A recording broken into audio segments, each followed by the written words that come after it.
Nagulat si ate. Sorry na. Welcome back sa ating channel. So ngayon, wala naman tayong lakad. Ano lang, may kukunin lang tayo sa Rev Zone sa Timog. Sa wakas, umaraw din. Hindi makapag-ride na itong mga nakaraan kasi laging umuulan. Last weekend hindi kami natuloy, sayang. Mag-ano sana kami, Batangas Cavite Loop. Pero ayos lang, madami pa namang next time. Mahirap kasi umuulan eh.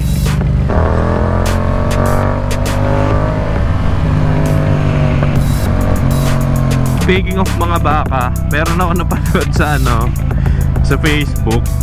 Yung baka tumatakbo, pero parang maliit pa lang siya eh. Parang baby pa eh.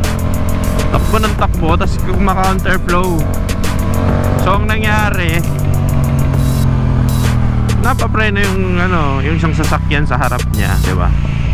Kasi syempre babanggay siya eh. Kaso yung nasa likod na pickup nung sasakyan hindi na yata makapreno. So ang ginawa, overtake. Parang iniwasan niya yung sasakyan na nasa harap nung baka. Tapos yun, nabangga niya yung baka. Ang kulit.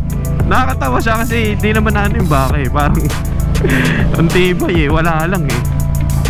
Parang nadapa lang siya, tapos tumayo agad eh. Tumakbo ulit eh.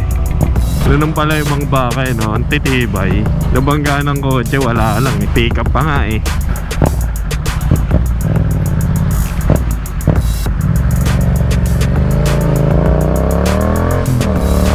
Nagpalit ako ng GoPro mount. So ang gamit ko na ngayon is yung Ulanzi.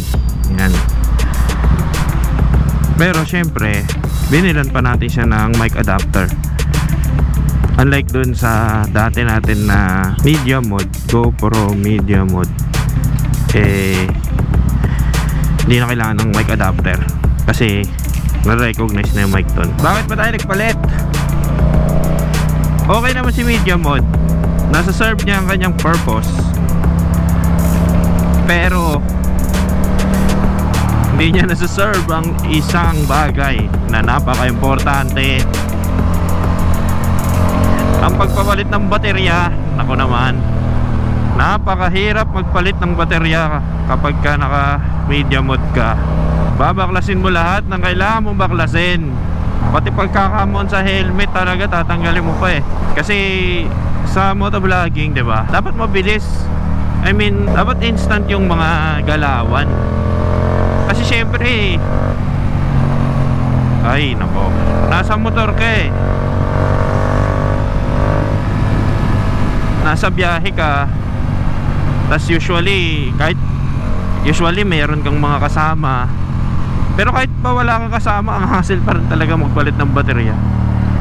Kasi halimbawa may kasama ka, nakakahiya na na hintayin ka pa nila.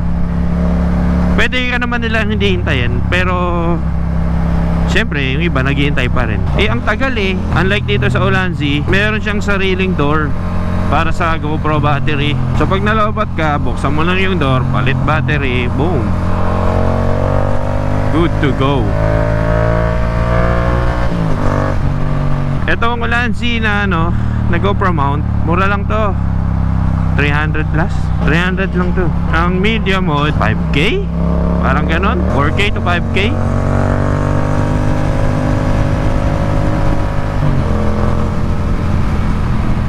Pero may catch. Kailangan mong bumili ng 3,500 worth na GoPro mic adapter para gumana siya sa Ulanzi. Pero lamang ka pa rin ng halos 2K, no? So okay pa din. Para sa mga nagbabalak mag-vlog dyan, mag-motovlog, share ko lang sa inyo yung info na yun, na imbes na piliin yung media mode, magano na lang kayo, GoPro mic adapter with Ulanzi G94 case. Mas okay siya sa motovlogging. Ay! Lord!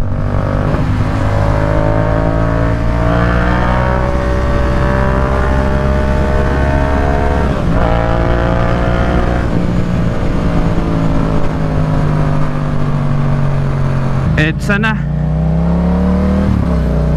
Malapit na tayo sa rev zone. Mabalik tayo sa media mode. Yung media mode, madami siyang functions. So kung halimbawa na hindi ka buwan vlogging, okay lang, pwede. Kasi madami ka pwedeng kalikutin doon, no? Mga kung ano-ano sa settings ng media mode mismo. Dito daw sa EDSA may speed limit eh, kaya hindi ako makakatawa dito eh. Ayun o, 60. Malupit ng motor niya. Suzuki ba to? Gixxer. Nice.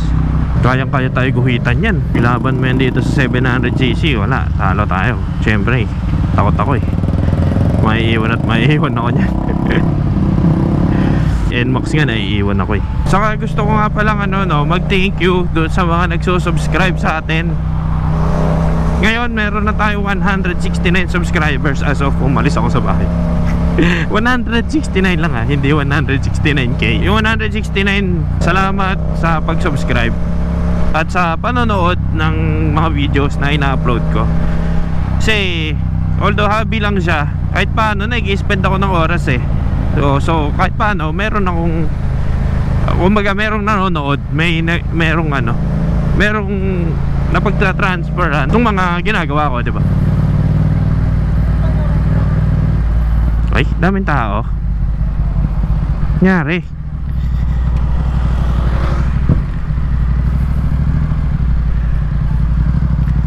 May pulis doon, tapos maraming tao. Ano yung meron? Utik, baka mamaya nagbabarila na doon. Hindi ko alam ha, dumaan pa ako. Ano kayo meron doon?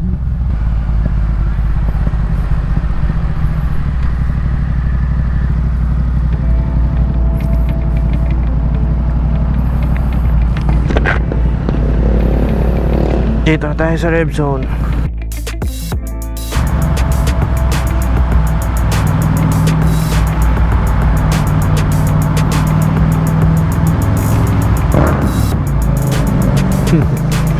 Bomba. Sariling request eh.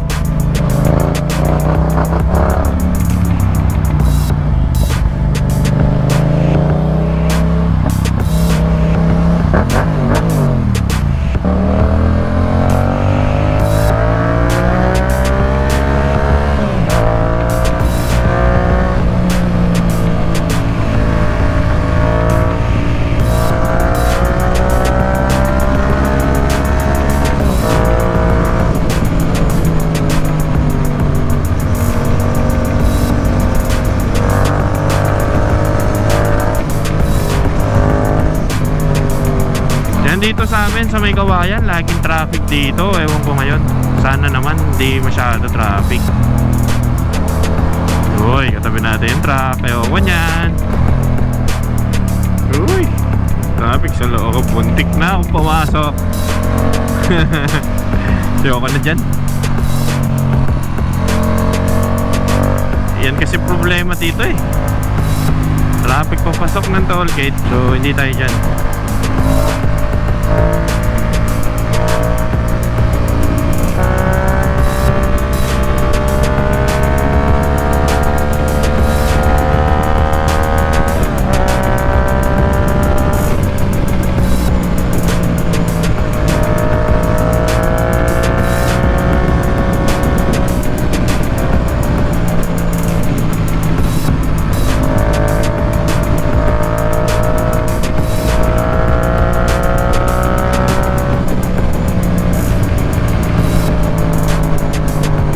Ganda ng jeep oh. Grabe naman. Yun ang gusto kong pick up, diba? Uy, grabe yun. Nakakamatay yun ah.